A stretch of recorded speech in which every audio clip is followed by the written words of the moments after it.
sa ngalan ng Ama at ng Anak at ng Espiritu Santo. Amen.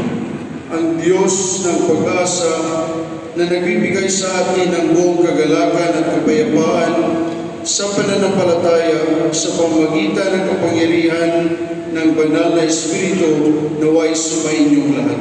At sumainyo. Mga kapatid, sama-sama nating naranasan ang taon ng Jubileo.